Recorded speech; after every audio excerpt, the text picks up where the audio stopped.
Hey everyone, welcome to another episode of Vintage of the Week. We have something a little different here today. We're going to be joined by my friends here, Emily and Justin, and we're going to be talking about some Halloween-inspired watches.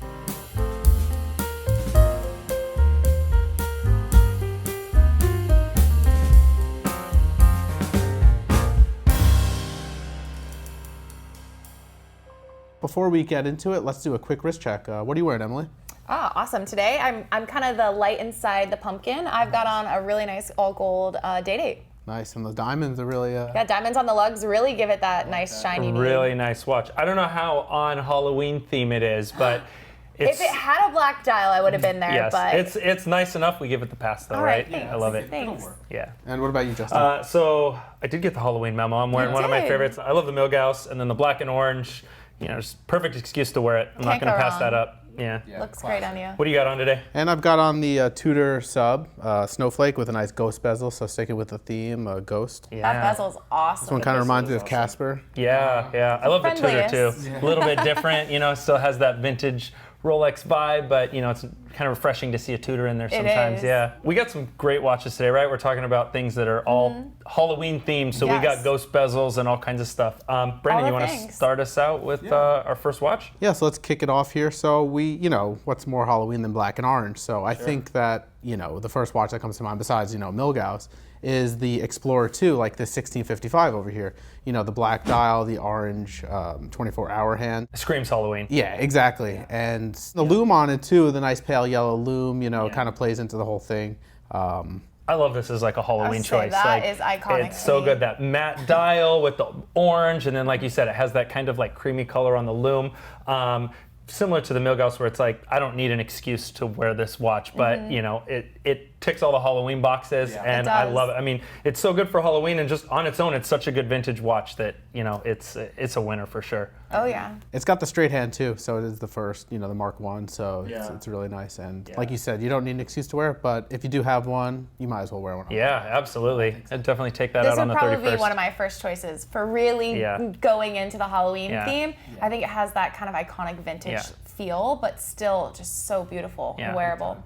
And then I see we have kind of the modern counterpart. The modern version if you're not super into vintage, or this one's a little like priced out of your range or whatever. Another great looking black and orange, right? Yeah, and it's fun to see them next to each other, and you can see how the new one really evolved from the vintage. I mean, they kept it pretty spot on. Obviously, it's a little bigger, I love the way they did it, because it's sometimes you see vintage kind of like a re-release of a vintage where they pretty much just copied it. It's the same thing, which is cool because, you get that vibe and, it's nice to be taken back. But I actually like the way they did this one a little bit better, where you can tell it's very heavily inspired by the vintage, but it's a modern watch and it's still its own watch. It's quite a bit larger. And do you like all of the lume on it? I love the hour on it. markers? Yes. Yeah. So the white dial version of this is one of my favorite current Rolexes. Yeah. I love that watch. But we're talking about Halloween. I would say the black gets the nod.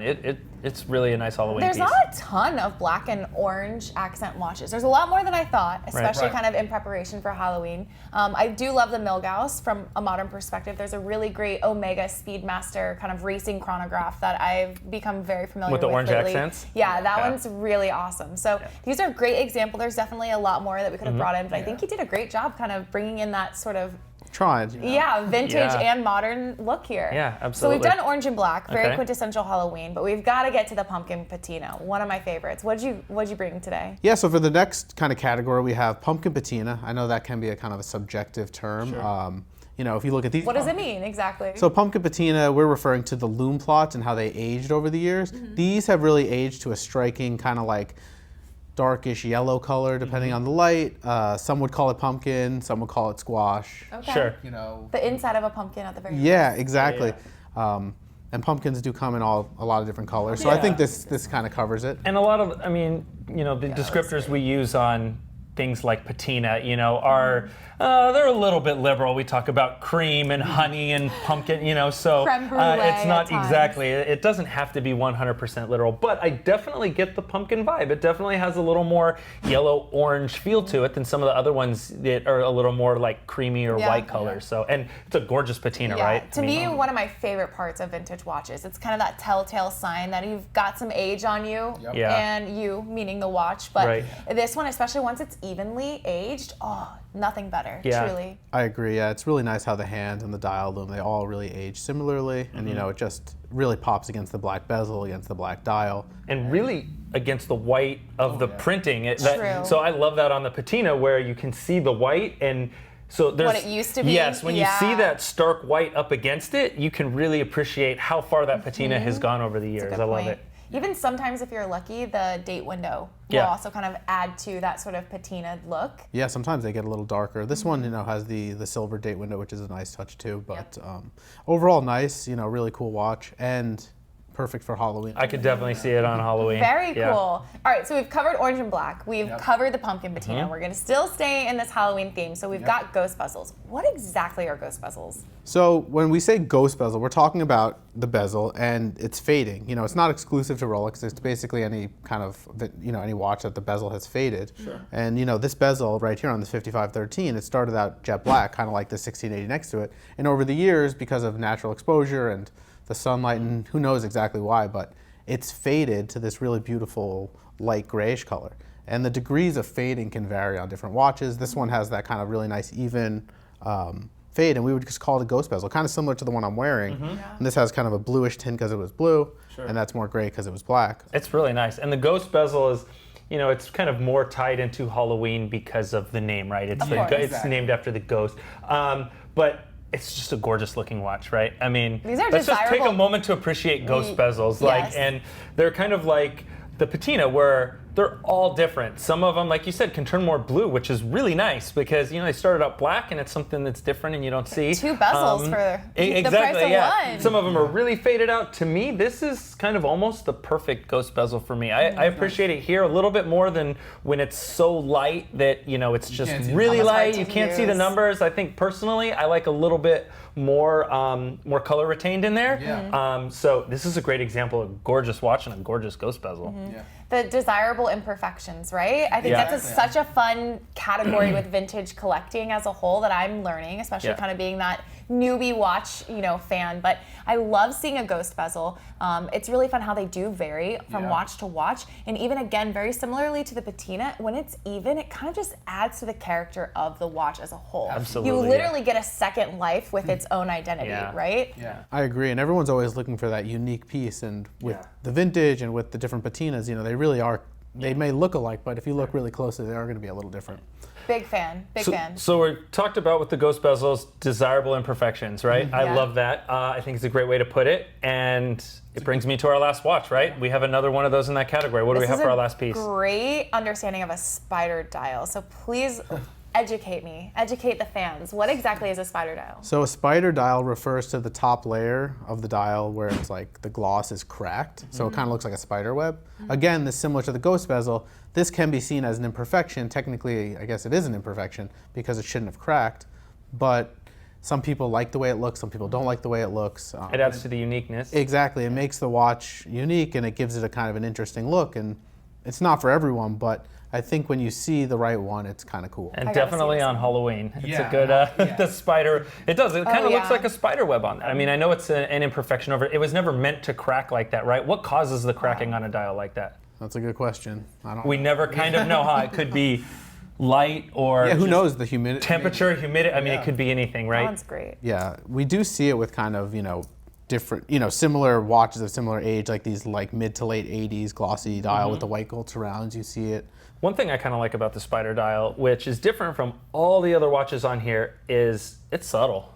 It's one that you don't notice until you see it up close. I mean, you could, you know, have a friend who has one, and without ever paying real close attention, you might not know that that dial has that spidering effect on it. So it's kind of cool. There are a lot of these other ones, you know, black and orange, you can see from across the room, even the ghost bezels. You notice on someone's wrist, and oh wow, look at that, that's great.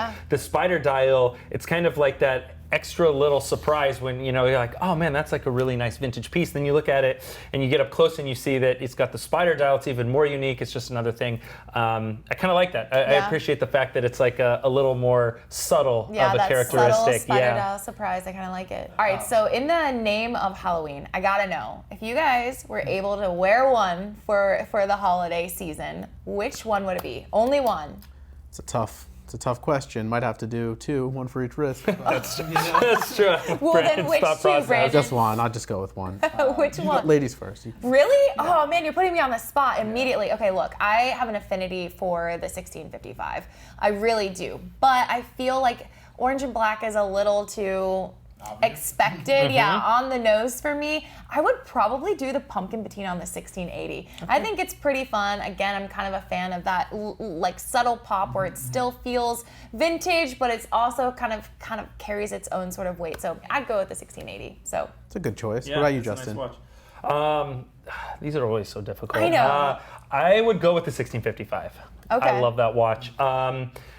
I could also go with the orange and black Explorer II. I love that. I mean, like I said, orange. I haven't met a piece with orange that I haven't liked. So if I'm going modern, I'm there. But yeah, 1655. I feel like it's a great choice anytime. Halloween. Yeah, it's hard to pass up. All right, Director of Vintage. How about you, Brandon? Where are you going? Well, I was gonna pick the 1655, but since you picked it, Justin, you can double up. No, I'll go with the spider dial. For some reason, this one's really speaking to me. It's not my usual choice. And I have to say, like, spider dials really grew on me the last few years. Have they? I've seen enough now that it's really, I kind of really understand it more and like them. I'd go with this one. It's just subtle. It's kind of cool.